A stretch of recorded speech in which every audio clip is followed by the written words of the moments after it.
جب ہر طرف تو نیاز مندی کے تیر چلائے گا تو امید ہے کہ اچانک کوئی نہ کوئی شکار ضرور کر لے گا۔ اہل دل کے طلبگار کو ایک لمحہ بھی غافل ہو کر بیٹھنا حرام ہے۔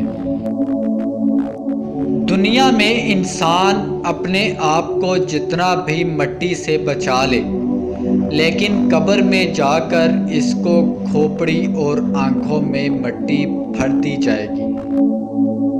انسانی جسم فانی ہے، جب اس کی روح انسانی جسم سے الگ ہوگی، اعمال صالحہ کے سوا کچھ ساتھ نہ لے جائے گا۔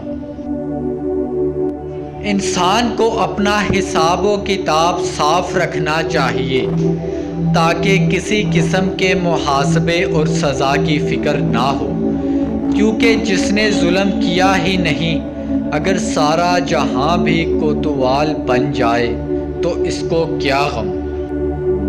خوشحال لوگوں کو چاہیے کہ تنگ دست اور کمزور کا بھی خیال رکھے اور ان کے دکھ درد میں شریک ہو، اپنی عیش پرستی میں پڑھ کر ان کو بھلا نہ دے۔ انسانیت تو کیا حیوانیت کے تقاضوں کے بھی خلاف ہے۔ نامرد کی ایک نشانی یہ ہے کہ وہ اپنی بیوی کو دوسروں کے سامنے لائے۔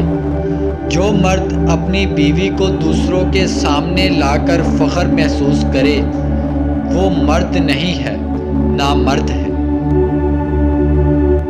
ہر کوئی اپنی مصیبت کو ہی بڑا سمجھتا ہے، حالانکہ دوسرے کی مصیبت کے سامنے اپنی مصیبت کو تو بھلا ہی دینا چاہیے۔ میرے نزدیک چور ڈاکو پرہیزگاری کا لباس والے گناہ گار سے بہتر ہے۔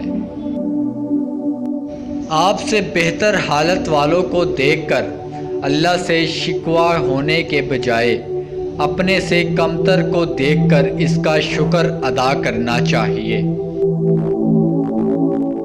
ہدایت و گمراہی اللہ کے ہاتھ میں ہے۔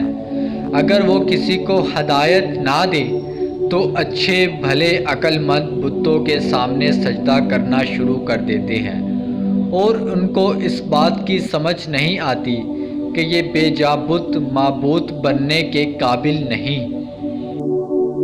ویسے تو موت کا کسی کو علم نہیں، لیکن اتنا تو ہونا چاہیے جوانی گزر جائے تو رنگ رلیا چھوڑ کر توبہ میں مصروف ہو جانا چاہیے، کیونکہ موت کا بلاوا کسی وقت بھی آ سکتا ہے۔